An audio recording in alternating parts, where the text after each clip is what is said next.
जय श्री राम। प्रभु श्री राम के चरणों के अनुरागी सज्जनों, देवियों, हमारे साहित्यकार मित्रों, कल के पाठ सत्र के अंतर्गत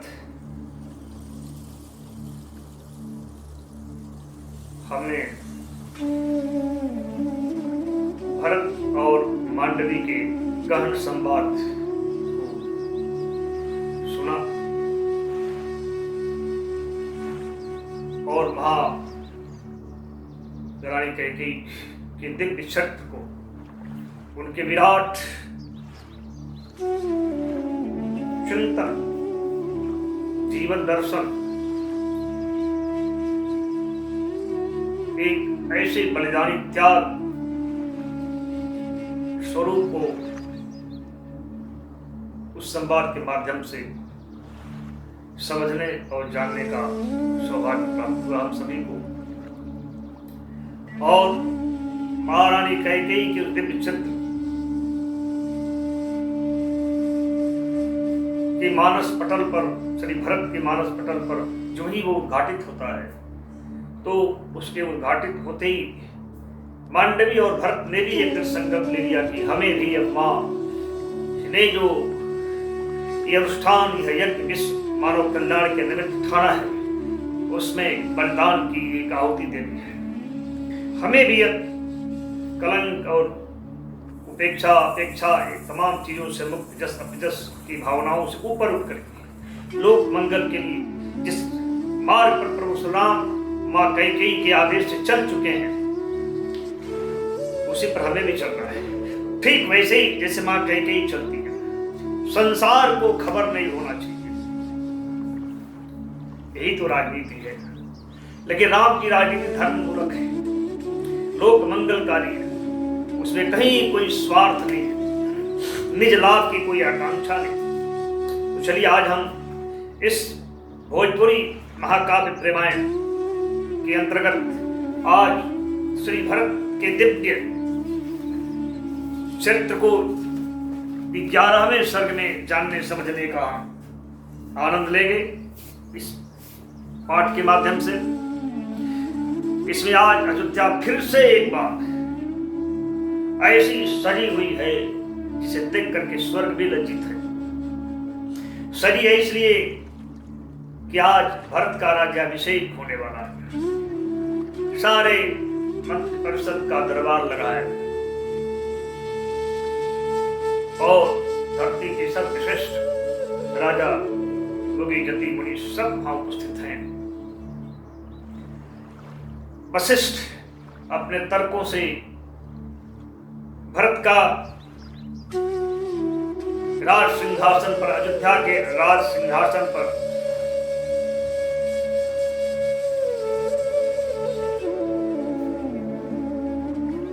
बैठना और यूं कहें कि उनको बैठाने के लिए वशिष्ठ हर तरह से जो तर्क देते हैं, उसे सिर्फ यह सिद्ध करना चाहते हैं कि इस राज सिंहासन पर बैठना आज आपका न्याय संगत अधिकार है। यह वह सिंहासन है जिसके समक्ष देवेंद्र भी नतमस्तक रहे। तीनों लोक में इस सिंहासन के समतुल्य कोई सिंहासन नहीं है। ऐसा गरिमामयी राज सिंहासन आज से आपका है। और भरत कैसे उनके तर्कों को बड़े प्रेम और विनम्रता पूर्वक अस्वीकार कर देते हैं। आइए देखिए, जहां राज सत्ता के लिए सारे संघर्ष पूरे विश्व में चल रहे हैं, सत्ता के लिए, शक्ति के लिए, खास करके सत्ता की शक्ति के लिए जो सबसे ज्यादा मदोन्मत्त करने वाली है, सारे युद्ध चल रहे हैं। भरत अस्वीकार कर देते हैं, राम अस्वीकार कर देते हैं। सत्ता तो कंदुक की तरह कभी भरत ठुकराते हैं, कभी राम ठुकराते हैं। कोई भी सत्ता के लिए नहीं, मनुष्य मात्र के कल्याण के लिए सत्ता से बाहर रह करके भी कैसे सत्ता को चलाया जा सकता है बिना किसी अपेक्षा के, बिना किसी लोभ के, बिना किसी आसक्ति के, बिना किसी स्वार्थ के, वो हम राम से सीखे, भरत से सीखे। आइए चलिए हम लोग देखते हैं। प्रारंभ होता है साकेत यानी अयोध्या की दिव्य श्रृंगार सौ से। कवि कहता है धन्य रे धन्य पुरे साकेत, धर्म रे धन्य रे धन्य पुरी साकेत, धर्म सत प्रेमादर्श निकेत, लसे करी अनुपम साज सिंगार। आज अनुपम साज श्रृंगार से सुशोभित है। लसे करी अनुपम साज सिंगार, कैल कवि उपमा खोजत हार, करे जगमग जगमग हर बोर रंग बिरंग, करे जगमग जगमग हर बोर रंग बहुरंग, ज्योति चहुर बहे जैसे सौरभ हिलकोर, ज्योति निर्झर कन कन हर पोर, सकी गा के कर छवि आज। इस सौंदर्य का वर्णन कोई गा ही नहीं सकता, कौन गा सकता है। सकी गे गाए कर छवि आज, सरग अपवर्गों का दीदाज, सकी का ऊषा घूंघट खोल, सूरज खुद बिक बिक जाबे मोल, लगे धर दे कल्पना आज, अकत छवि तन भूषण पट साज, रहे उतरल देखे चुपचाप भरत के राज, तिलक खुद आज रहे उतरल देखे चुपचाप भरत के राज, तिलक खुद आज। लगता है जैसे कल्पना, सौंदर्य की कल्पना, स्वयं शरीर धारण करके अकथनीय अवर्णनीय छवि वाली कल्पना, अपने शरीर पर भूषण आभूषण ज्योतिर्मय पट धारण करके स्वयं उतर आई हो भरत का इस राज्याभिषेक देखने के। कैसा है महिमा इस दशरथ के सिंहासन, अयोध्या के जो राजा थे जिस पर आज भरत बैठने जा रहे हैं। सकल महिमा गरिमा छवि खान, भूप दशरथ के सभा वितान, सकल महिमा गरिमा छवि खान, भूप दशरथ के सभा वितान, सुरेशों के निज सभा निकेत, लगे फीका फीका हत चेत, लगे फीका फीका हत चेत। इंद्रासन भी फीका है इस राजसभा के समक्ष। भरल ऋषि मुनियन से दरबार, भरल ऋषि मुनियन से दरबार, मंत्री परिषद के शुभ्र, मंत्र परिषद के सुहर कतार, भरल ऋषि मुनियन से दरबार, मंत्री परिषद के सुहर कतार, एक तरफ विद्वानन के पात, संग में शोभे विप्र जमात, बरासन पर ज्ञानी कवि संत, बगल में सेनापति सामंत, बीच में आसन दिव्य वरिष्ठ। सबके मध्य में बहुत श्रेष्ठतम जो आसन होता है वो रखा हुआ, उस पर कौन बैठा है? तो बीच में आसन दिव्य वरिष्ठ, विराजत जय पर पूज्य वशिष्ठ, विराजत जय पर पूज्य वशिष्ठ। कुल गुरु वशिष्ठ उस दिव्य आसन पर विराजमान है, सभी आसनों के मध्य में स्थित है। भरत कहाँ बैठे हैं? तो दशरथ का जो राज सिंहासन उसकी जस्ट बगल में। भरत दशरथ आसन के पास कैसे हैं?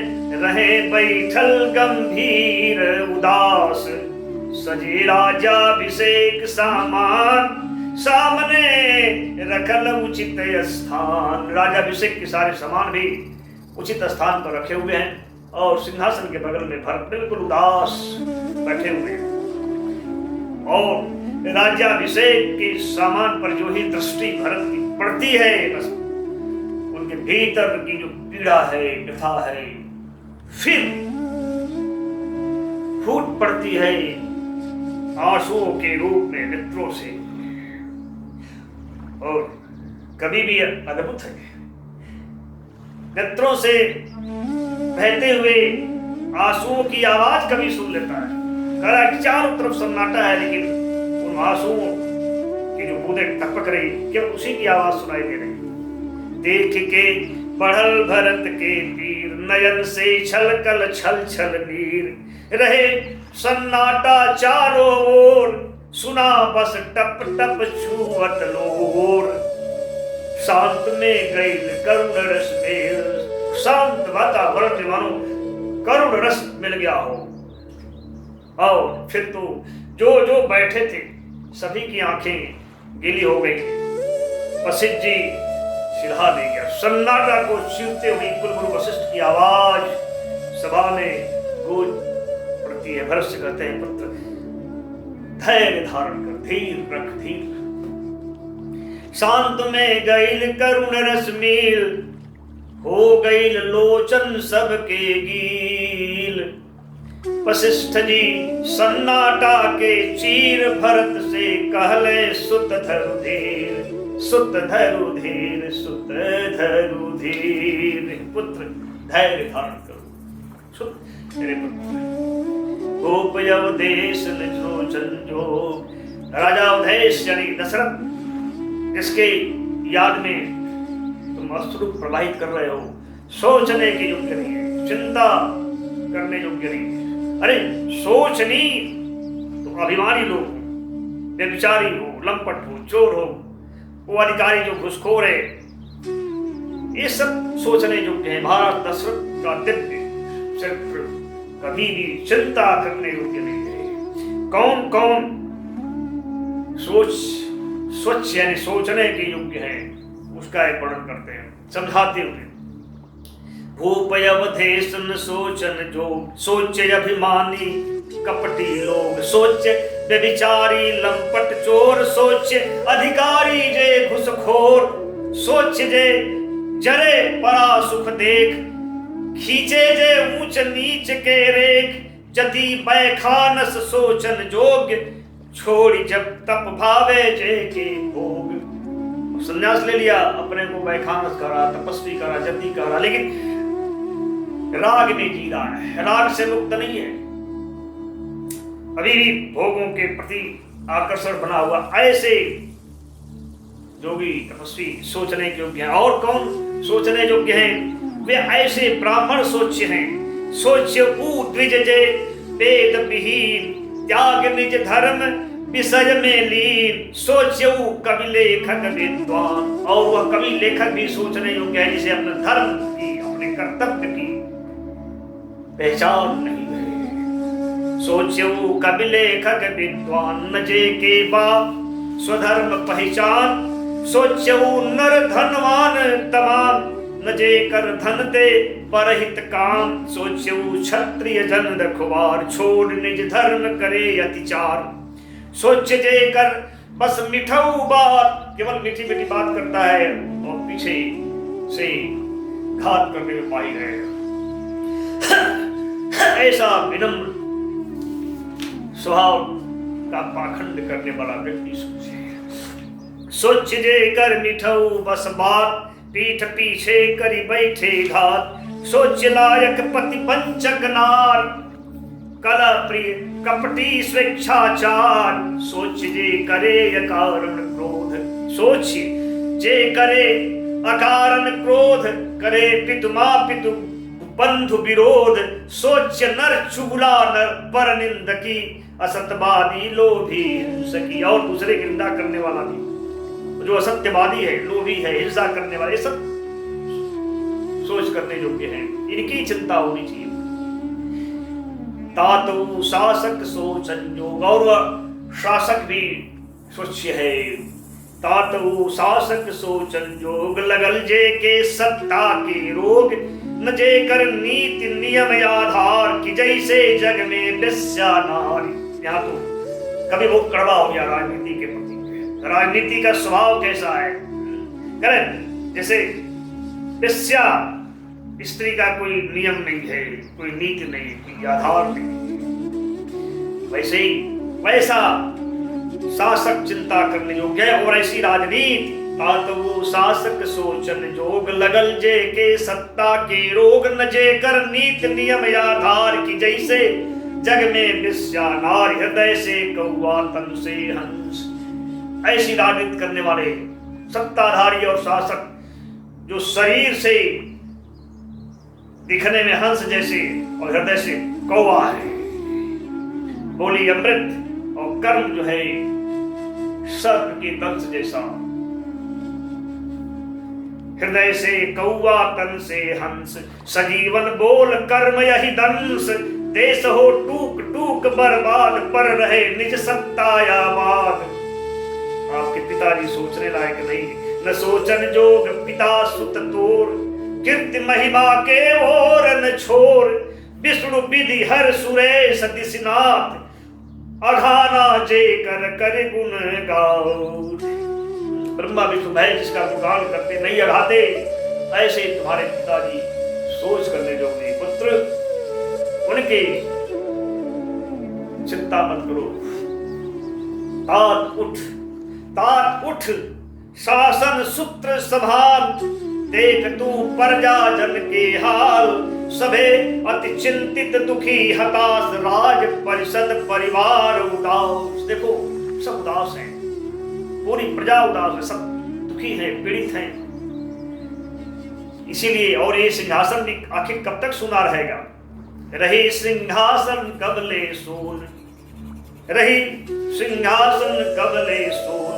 और कितना दिन कितना जून रही, कबले पथ गली बिरान। राज दरबार नगर सुनसान, धरा मंडप पर सुनु है तात। सूरज के किरण जहां ले जात है, और धरती पर सूर्य की किरणें जहां तक जाती है तहां तक दशरथ का राज रहा है।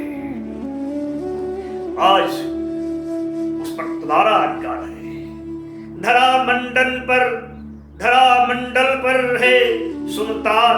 सूरज के किरण जहां ले जात, तहां ले सब दशरथ के राज। मगर अधिकार तोर सुतयाज, भूप बनिराज पाट तू देख। इसलिए अब राजा बन करके राजपाट देखो। भूप बनिराज पाट तू देख, उचित ना मुह पर दुख के रेख।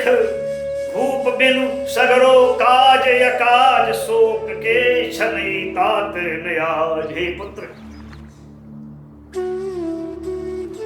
राजा के बिना सारा कार्य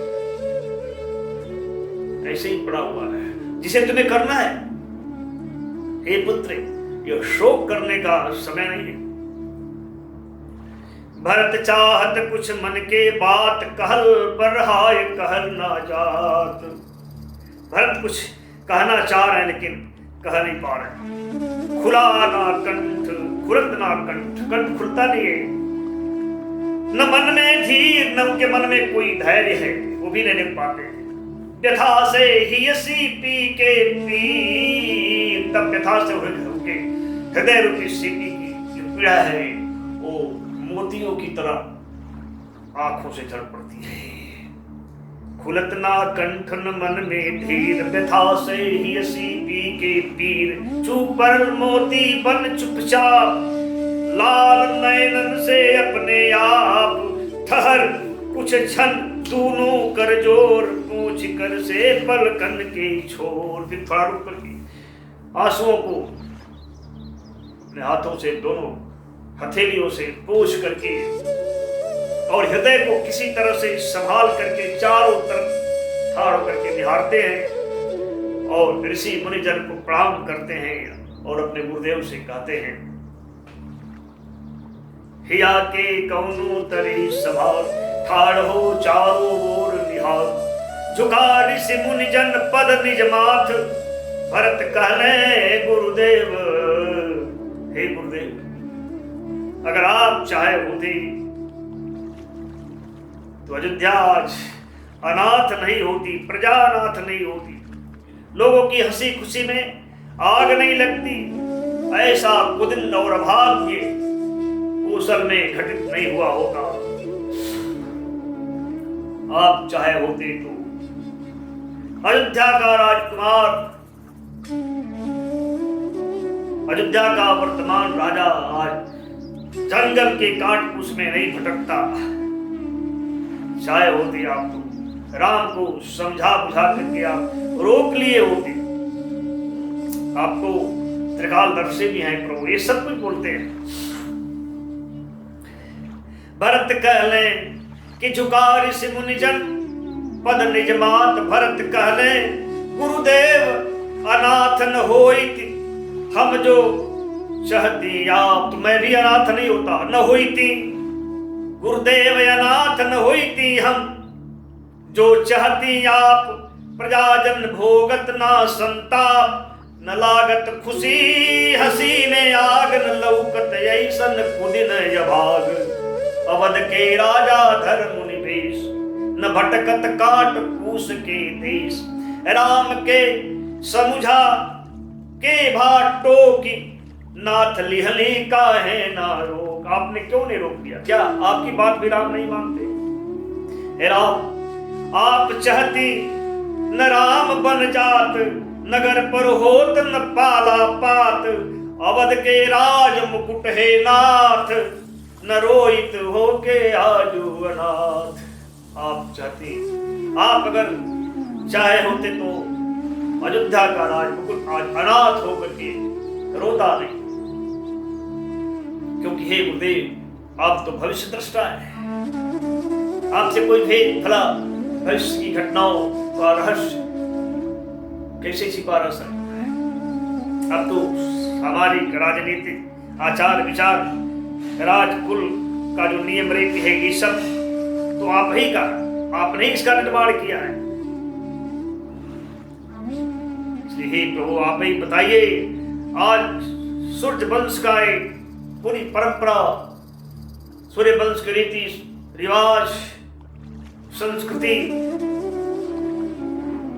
और इस खानदान के द्वारा आपके हाथों जो निर्मित सामाजिक राजनीतिक आचार व्यवहार रहा है, सब कुछ सूर्यवंशी खानदान के प्रतिकूल विपरीत कैसे हो गया है आपके रहते। और क्या आप भी मेरे राज तिलक को न्याय संगत ठहराए? क्या ये न्याय संगत है? करे भविष्य दृष्टा गुरुदेव, भविष्य रहुआ जाने गुरुदेव, छिपल ना रहुआ से कुछ भेव, सामाजिक राजनीतिक आचार राजकुल नियम रीति व्यवहार, हवे सगरो रौरे निर्माण बताई, तब या पे श्रीमान सूरज वंशी विधान प्रतिकूल, तिलक का मोर धर्म अनुकूल, तिलक का मोर धर्म अनुकूल। सूर्य कुल के विधान के विपरीत जो हमें राजगद्दी दी जा रही है, क्या ये उचित है? आपने ही तो बनाया है।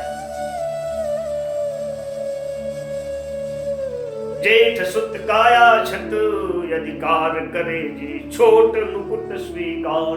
जेठे पुत्र के रहते राजा का छोटा पुत्र का अधिकार है कि वो गद्दी पर बैठे, क्या उचित है? ये सत्य है। आपने जो नियम बनाया उसी के अनुसार होता है। असल राजा या छत हे नाथ, मुकुट जो छुई हमने जी हाथ।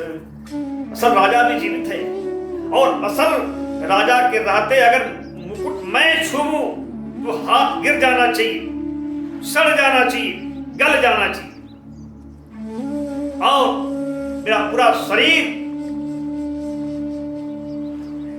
पाप की अग्नि में जल जाए। ऐसे ही मैंने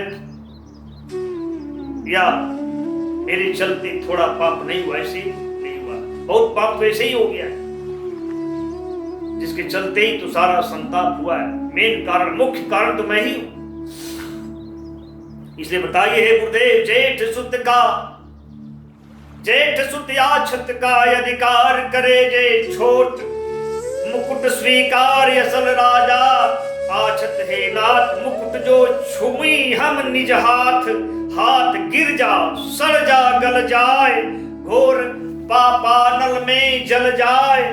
ऐसा ही मोर थोर ना पाप की जिक्रे चलते सब संताप। Ram yes my Ram yes भाई के वनवास, मेरे चलते राम यस भाई के वनवास, अब पिता के भैल अमरपुर बास जननियन के मिट गईल सुहाग, लगल सगरो कोसल में आग। हाय जे सब अनर्थ के मूल, जो सभी अनर्थ का मूल है। हाय जे सब अनर्थ के मूल, राजवो के न धर्म अनुकूल। सभी अधर्मों का मूल है, सभी अनर्थ का मूल है, उसे राज्य देना ये धर्म के अनुकूल नहीं है। हे गुरुदेव, रघुवंशी यानी रघुवंश के इतिहास को, उसकी परंपरा को, उसके नीति और धर्म को मिटा करके ऐसे अधर्मी को सत्ता पर बैठाना उचित नहीं है। हाय जे सब अनर्थ के मूल, मिटाओ के न धर्म अनुकूल। हाय जे सब अनर्थ के मूल, राजवो के न धर्म अनुकूल। मिटा के रघुवंशी इतिहास, हाय कर नीति धर्म सब नाश। पोछ कुल मर्यादा कुल लाज, भरत यश पापी के सिर ताज। सारे कुल की मर्यादा, कुल की लज्जा को, शील को पोछ करके और भरत पापी के सिर पर ताज पहनाना पाप ही है, केवल पाप है, केवल संताप है, कष्ट है, पीड़ा है और कुछ नहीं है। पोछ कुल मर्यादा कुल लाज, भरत यश पापी के सिर ताज। पाप पर और पाप हा पाप, पाप पर और पाप हा पाप, ताप पर और ताप हा ताप। हिया के हमरे हा दुख दाह, राम बिन समझी का जगिया। लेकिन हमारे हृदय में जो दाह है, इसको अब राम के बिना और कोई समझेगा भी तो कैसे। इसलिए हे गुरुदेव क्षमा करें, अब दोबारा अपराध इस भरत से मत करवाइए। हिया के हमरे हा दुख दाह, राम बिन समझी का जगयाह। अरे ना दोहरुआ अपराध, क्षमा हे नाथ, क्षमा हे नाथ, क्षमा हे नाथ, क्षमा हे नाथ।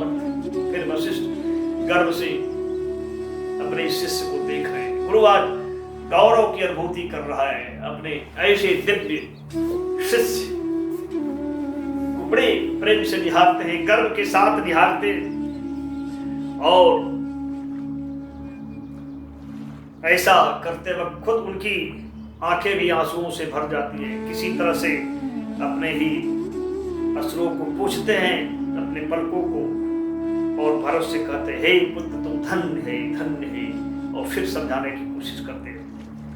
गर्भ से देख शिष्य के ओर, पहुंचे गुरु निज पलकन के कोर। भरत से कहले सुत तू धन्य, आज ना तोरे यस जग अन्य। धन्य रे त्याग प्रेम तप पर्व, सूरज कुल गुरु पर हम के गर्व। आज इस कुल के खानदान का गुरु होने पर मुझे गर्व हो रहा है।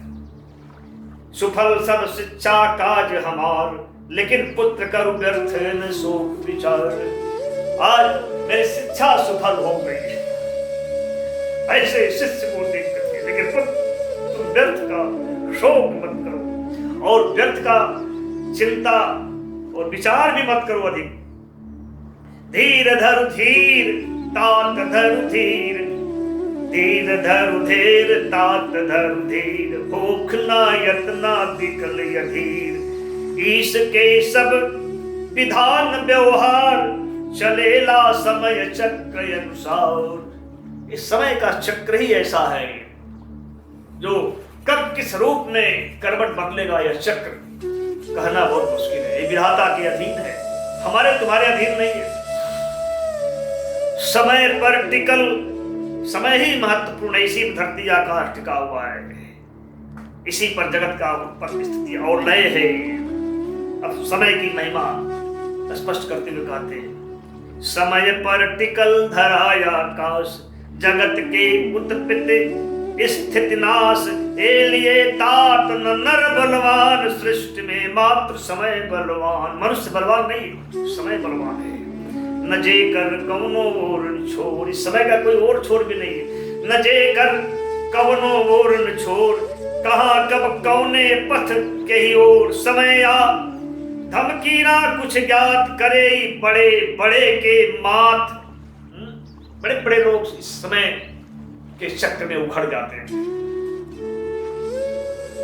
बढ़े जब जब धरती पर पाप, उपद्रव जोर जुल्म संताप, छला जब पग पग पर विश्वास, प्रेम के पल पल जब उपहास। जब धरती पर पाप बढ़ने लगता है, उपद्रव जोर जुल्म और संताप बढ़ने लगता है, जब विश्वास पग पग पर छला जाने लगता है, और जब पल पल प्रेम का उपहास होने लगता है।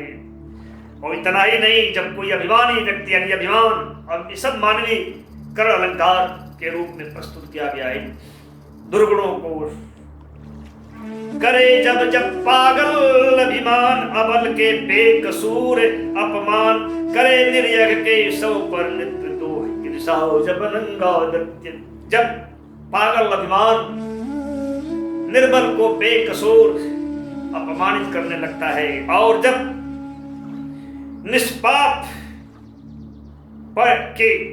निष्पाप की लाश पर जब द्रोह ईर्ष्या नंगा नृत्य करने लगता है, और जब जोत के पथ को अंधकार घेर लेता है, नफरत जब बहुत अधिक अंधेर करने लगती है, धरती से शांति जब लुटी जाने लगती है, और जीवन क्रांति जब कुमलाने लगती है, तब क्या होता है? करे जब जब पागल अभिमान, अबल के बेकसूर अपमान, करे निर्यग के सौ पर नित्य द्रोह, ईर्षा जब नंगा नृत्य, ज्योत के पथ जब तमले घेर, करे जब नफरत अधिक अधेर, लुटाए लगे धरा के शांति, लगे धुमिलाए जीवन कांति, समय ऐसा आवे चुपचाप। तब समय ऐसा चुपचाप आता है, पूरा का पूरा सब कुछ ही अपने आप पलट जाता है, और तब सहसा देखकर विश्वास भी नहीं होता है। कहते क्या से क्या हो गया? समय यही सनयावे चुपचाप, पलट जा सब कुछ अपने आप, देख के होखे ना विश्वास, बदल जा क्षण में सब इतिहास। कहे के हु ईश्वर के कोप, तब कोई कहता है ईश्वर का क्रोध है। कहे के हु ईश्वर के कोप, कहेला के हु परलय लोप, क्रांति भा के हु नियम प्रकृति, कहेला के हु आद्या शक्ति। विभिन्न विभिन्न नामों से लोग उसको संबोधित करने लगते हैं।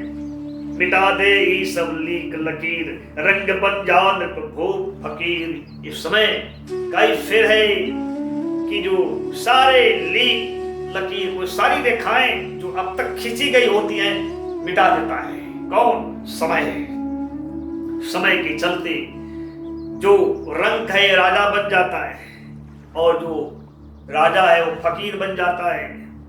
कायर भी हाथ में तलवार संभाल लेता है, और सिंह पर सियार भी गरज करके आक्रमण करने की बात करता है। समय का खेल है पुत्र। जो अहिंसा का भक्त होता है वो भी शस्त्र लेकर के मारो मारो युद्ध युद्ध की आवाज करने लगता है, चिल्लाने लगता है। माताएं अपने दूध और प्रेम को ललकारती हुई युद्ध में उतर जाने के लिए प्रेषित करने लगती है, भेजने लगती है, बोलने लगती है, ललकारने लगती है। बहन की कलाइयों का प्यार, राखी अर्थात भाई, ये सब युद्ध में उतर जाते। इस समय के चलते समय आवाज देता है, तो कैसे धरती पर क्रांति आती है।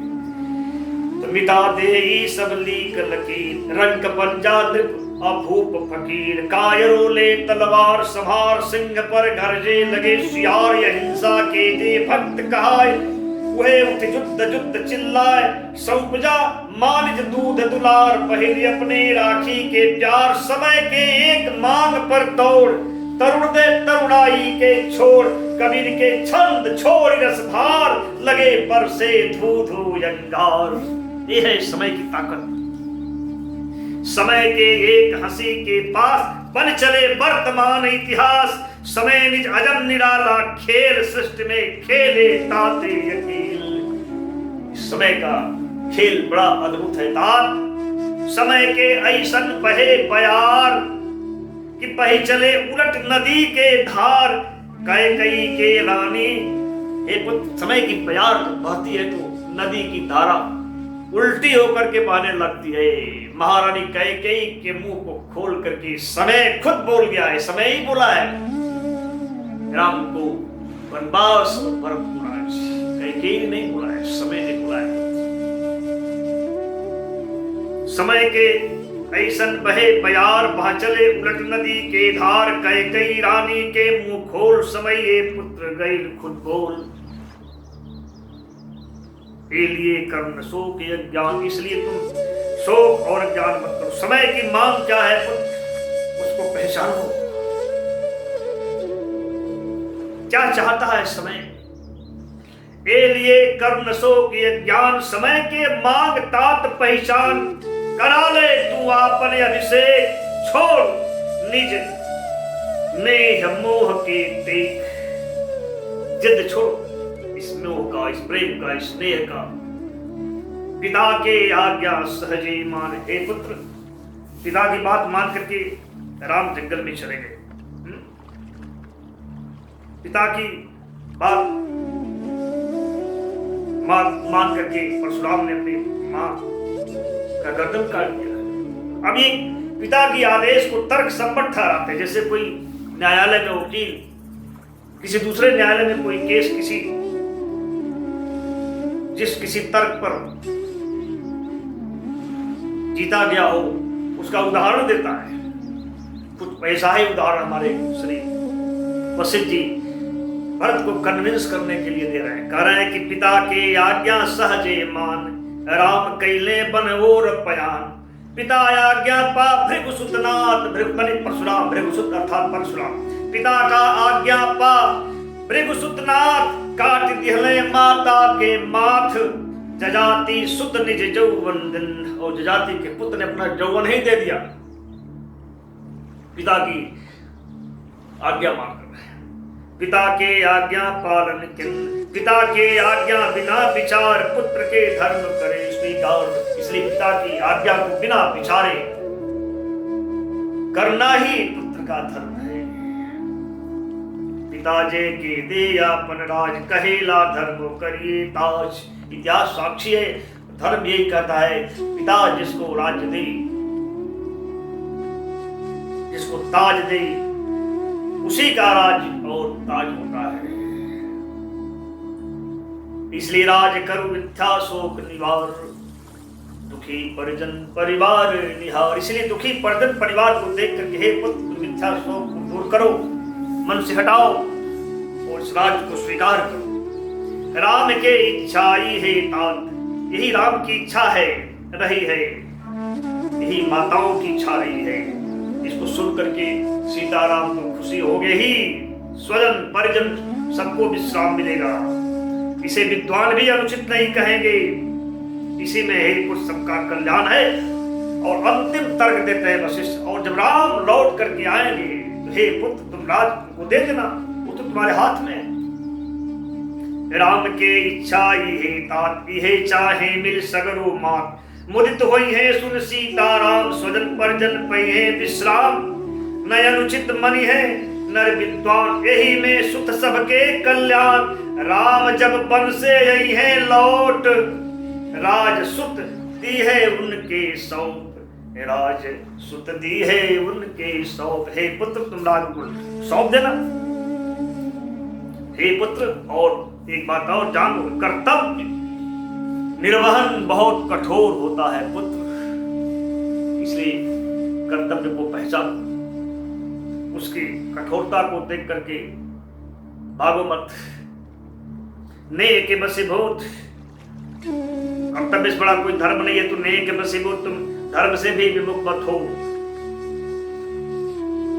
जो नीति कहती है उस मार्ग से अपना मुख मत मोड़ो, क्योंकि नीति और नियम और समय के अनुसार ही हे पुत्र आज राजगद्दी पर तुम्हारा अधिकार है। इसलिए समय को देख करके हे पुत्र उठो और शासन सूत्र अपने हाथ में लो, संभालो, लोक सेवा में लग जाओ। तात कर्तव्य बहुत कठोर, बड़ा कर्तव्य से धर्म न और। नेह बस निज कर्तव्य ना छोड़, न मुँह निज नीति डगर से मोड़। नीति नियमों समझो अनुसार, राज पर सुत तुहरे अधिकार। समय लख उठ ले शासन सूत्र, लोक सेवा में लग जा पुत्र, लोक सेवा में लग जा पुत्र। यह सुन करके भरत का जो बाल हठीले यानी बाल फट की तरह भरत के आंसू हैं, छोटी छोटी बातों पर बह जाते हैं। बड़ा मुश्किल है संभाल पाना, कोई तर्क काम नहीं करता। इसीलिए तो माँ कैकेयी कहती थी, जब सोचती है अकेले थी, डर लगता है कहीं मेरे इस महान योजना में हमारा भरत है उसका राम प्रेम ही न बाधक बन जाए, वशिष्ठ भी उसके सैलाब में न बह जाए। और वशिष्ठ बह ही गए।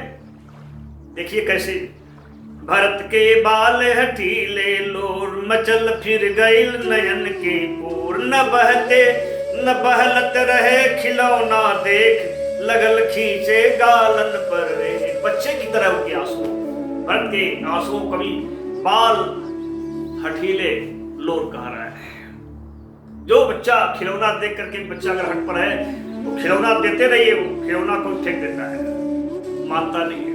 वो जिससे पाना चाहता है बस उसी को ही वो पाना चाहता है, बाकी फुसलाने के सारे जो साधन है सब व्यर्थ सिद्ध होते हैं। भरत के बाल हठीले लोर, मचल फिर गईल नयन की ओर। न बहलत रहे खिलौना देख, लगल खींचे गालन पर रेख। वो लोर टपक टपक करके गालों पर एक रेखा बनाते हुए धरती पर छूने। पवन डरे अंधड़ फिर एक बार, लगल झकझोरे ही के तार। क्षुब्ध हो के भावन के झील, कर गईल कंठ तरल सुरगेल। फिर हृदय के जो भाव है, फिर उसमें एक ऐसा अंधड़ बवंडर एक तूफान खड़ा होता है जिसे भरत संभाल नहीं पाते। पूरा अंतःकरण का जो झील है ऐसा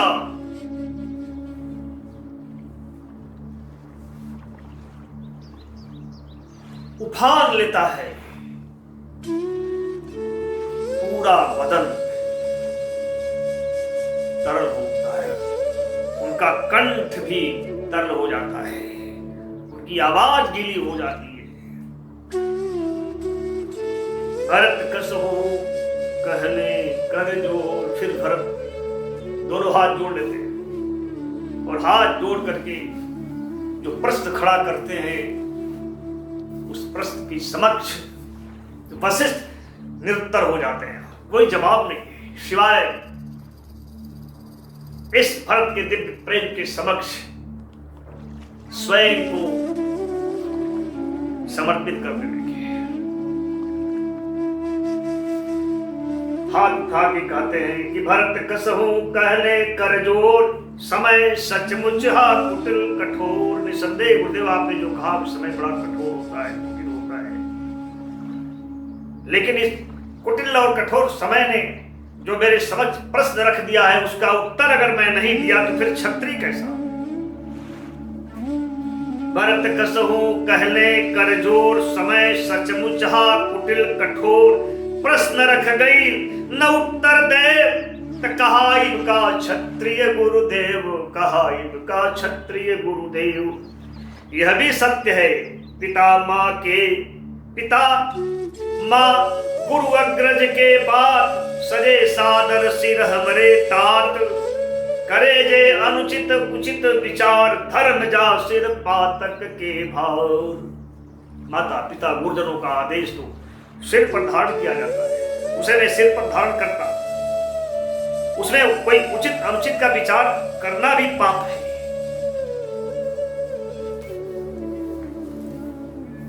उससे तो धर्म नष्ट हो जाएगा। नाथ उपदेश सजे शुभ नीक। हे प्रभु, आपने जो भी उपदेश दिया वो कल्याणकारी है, धर्म सम्मत है, राजनीति युक्त है, उसको पालन करने से निसंदेह कल्याण ही कल्याण है गुरुदेव, उसमें कोई संशय नहीं, इसमें कोई संशय नहीं। आप नाथ उपदेश सजे शुभनीक, धर्म सम्मत निपनीति सटीक, करत पालन सब विधि कल्याण, नए में कुछ संशय श्रीमान। लेकिन मन को संतोष नहीं होता है, हृदय को मेरे संतोष हो नहीं रहा, हृदय स्वीकार करने को तैयार नहीं। तबो मन के न होत संतोष, क्षमा है नाथ करम सब दोष, कब कुछ अनुचित उत्तर देत रहे, ना आरत के चित चेत। इसलिए गुरुदेव, अगर मैं कुछ अनुचित कह दूं तो आप क्षमा करेंगे। दुखी हृदय को कुछ होश तो रहता नहीं, कब क्या बोल जाएगा, यह विचार करके हे गुरुदेव क्षमा करेंगे। पिता मर गई ले पिता मर गए, पिताजी तो अच्छाई किया उन्होंने, जो मेरा मुंह नहीं देखा, जिंदा रहते तो उसे मेरा चेहरा देखना पड़ता है। पिता मर गई ले कैले नीक, मोर मुह देखल रहे न ठीक, कि जे करे चरत राम बनवास, धर्म कुल मर जादा उपहास।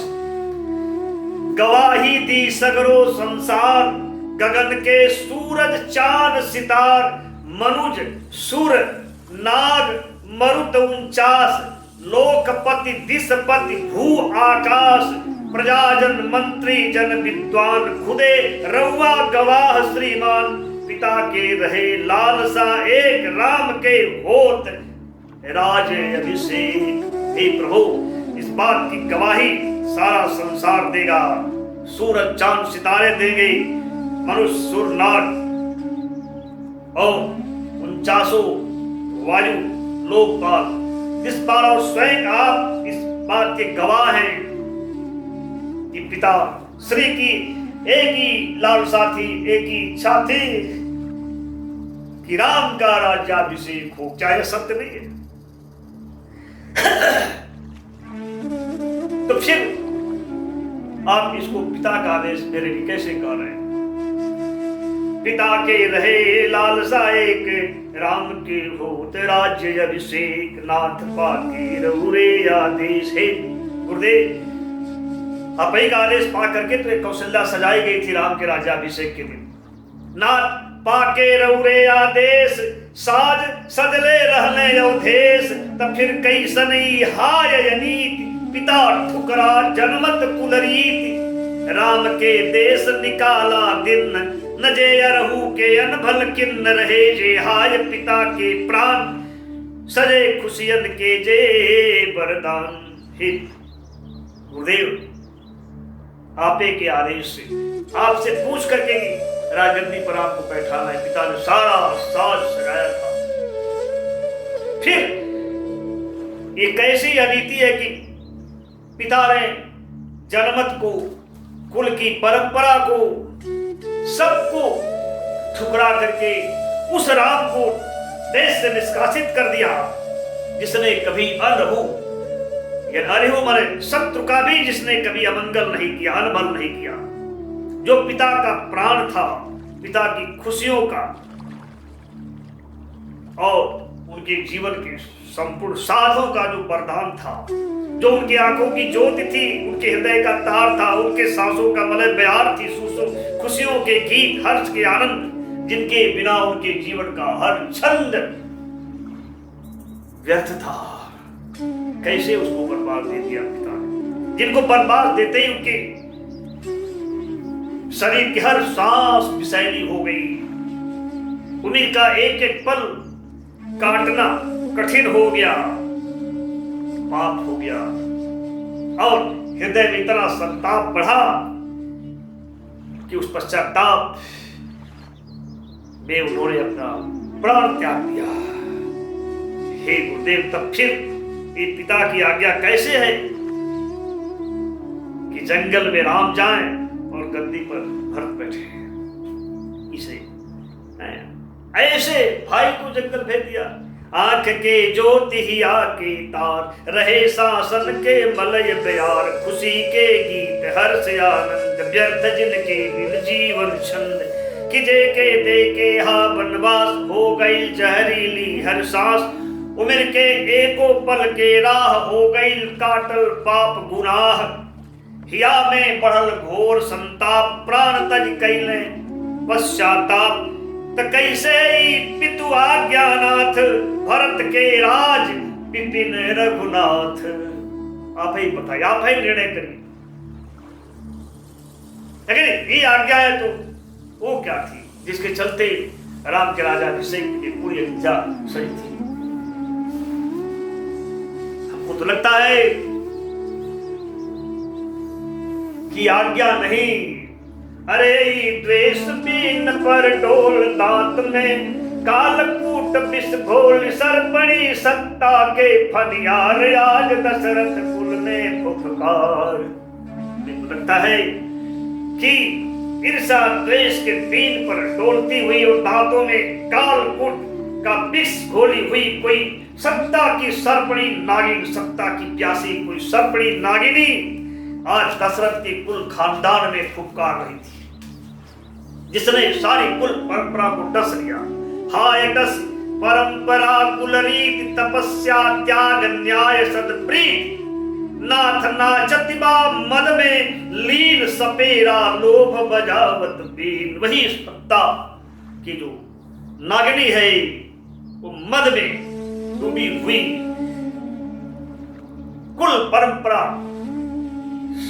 कुल रीत, तपस्या त्याग न्याय आपसी सत्प्रेम सबको डस करके और मद में नाचती हुई है, और उसको नचाने के लिए लोभ रूपी सपेरा बीन बजा रहा है। हे गुरुदेव, इस सत्ता की नागिनी का दांत इतना विषैला है, पीढ़ियों तक इन नासूर बनकर के तिसती रहती है। विषैला एकर बहुते दांत, पीढ़ियन ले ला नासूर रिसात।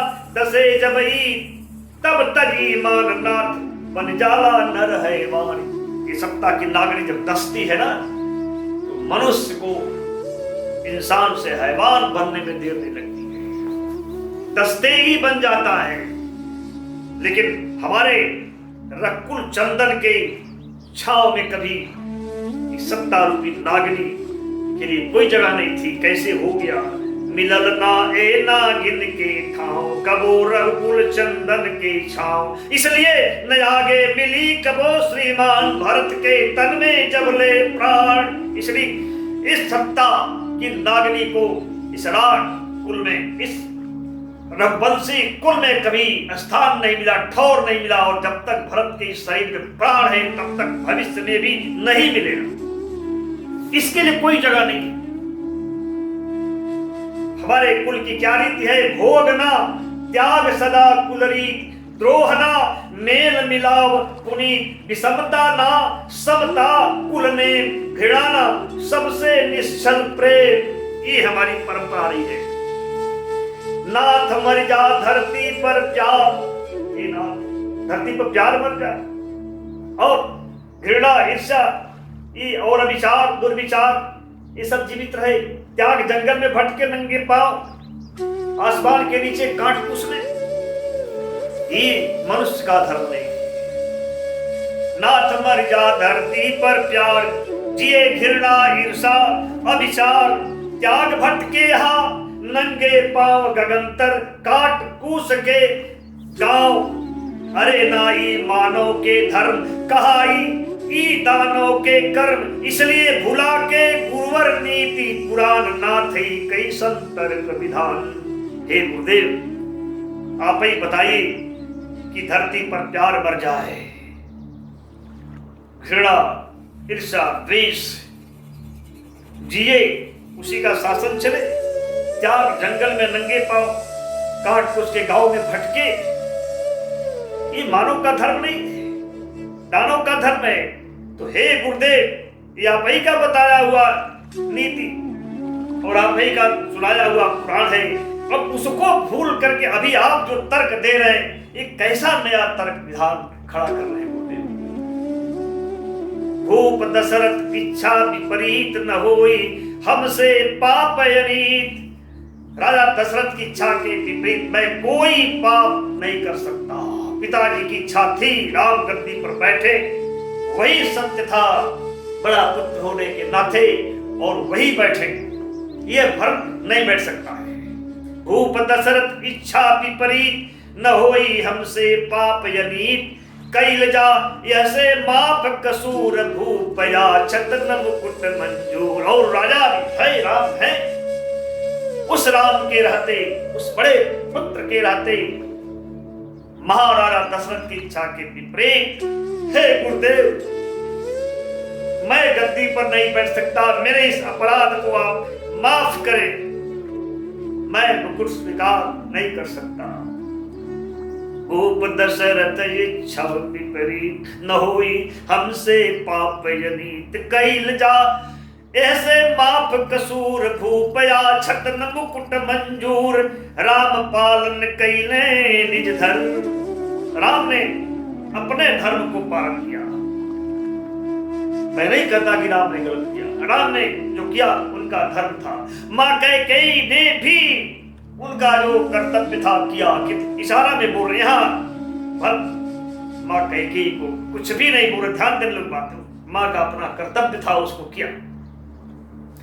इसलिए आप भी हमें आशीर्वाद दीजिए कि जबले मेरे सांसों में सांस है मैं भी धर्म नहीं छोड़ू, मैं भी कर्म नहीं, भले नदी अपनी धारा से हट जाए, गगन सूरज चांद सितारे सब अपनी मर्यादा तोड़ दें, लेकिन हे गुरुदेव राम कैले पालन जी धर्म।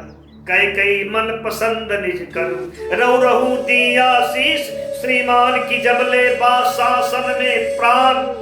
न छोड़ी हमहु आपन धर्म, धर्म दे छोड़ी भले निज धर्म। धर्म भले ही अपना धर्म छोड़ दे, धर्म ही अपना धर्म छोड़ दे, लेकिन मैं अपना धर्म कभी नहीं छोड़ू, इसका आशीर्वाद दीजिए गुरुदेव।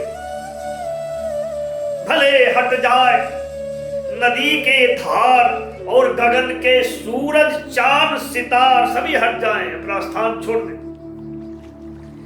राम के सब संपत्ति अधिकार, स्वामी हम सेवक रखवार। सारी संपत्ति पर केवल राम का अधिकार है, मैं तो उनका सेवक हूं, वो मेरे स्वामी हैं।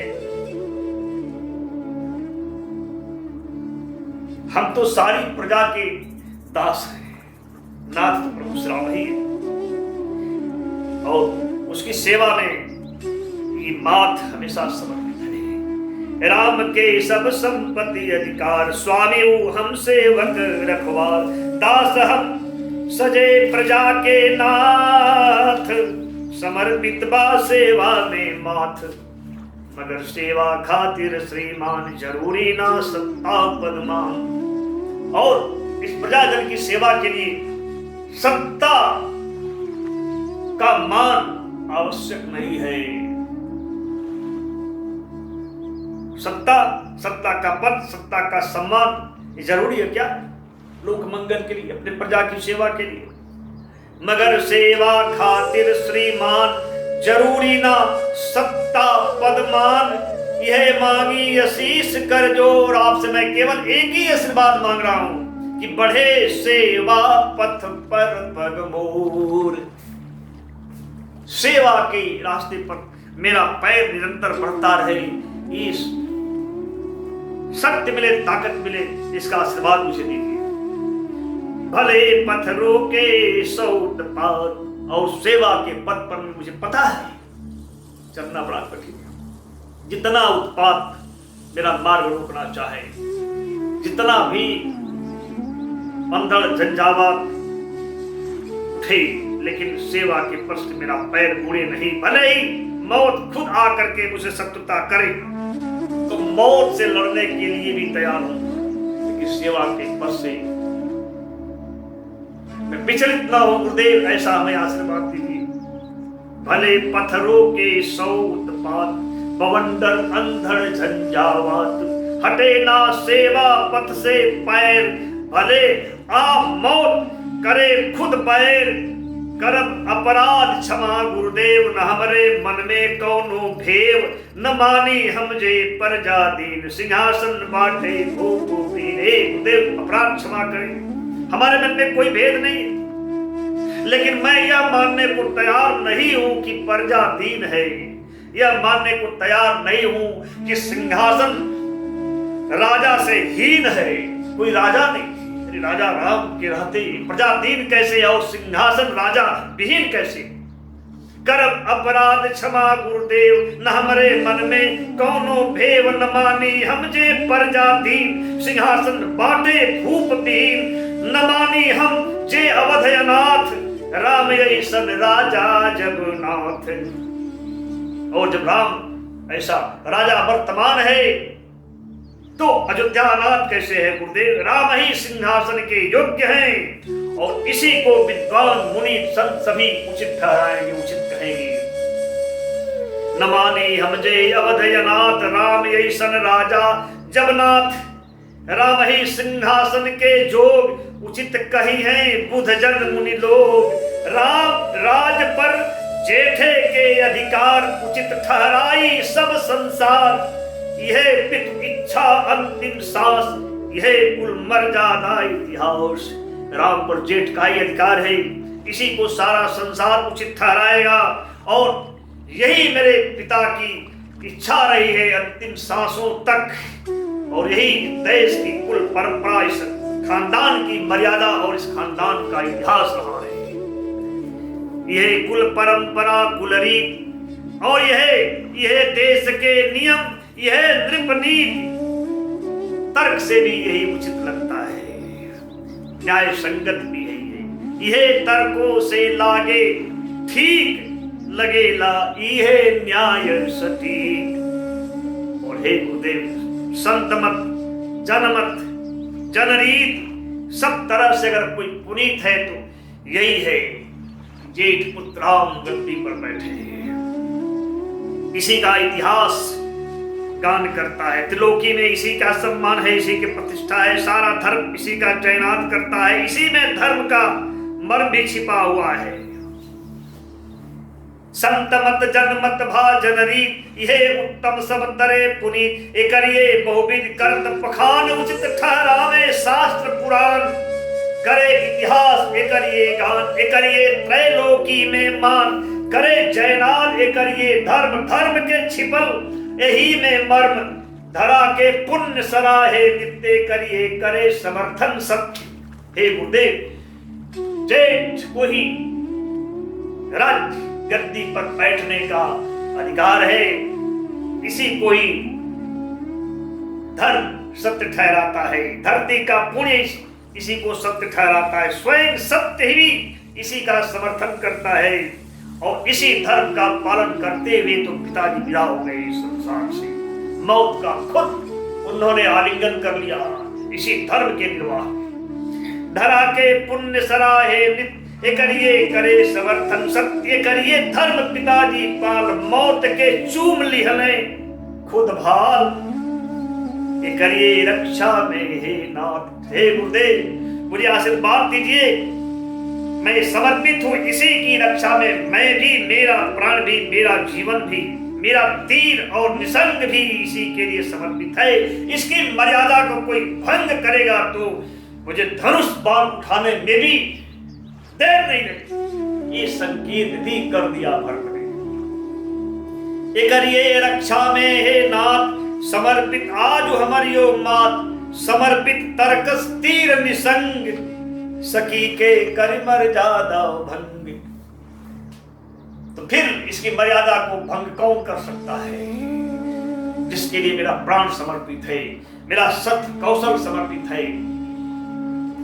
इसलिए करी हे गुरुदेव, मैं आपसे फिर हाथ जोड़कर कह रहा हूं, कहीं हम फिर गुरु भर एक बार फिर कह रहा हूं, मुकुट पर रामे के अधिकार। कहीं हम फिर गुरु भर एक बार, मुकुट पर रामे के अधिकार। मोर हक उनसे मिले यशीष, चरण में जगह धरे के शीश।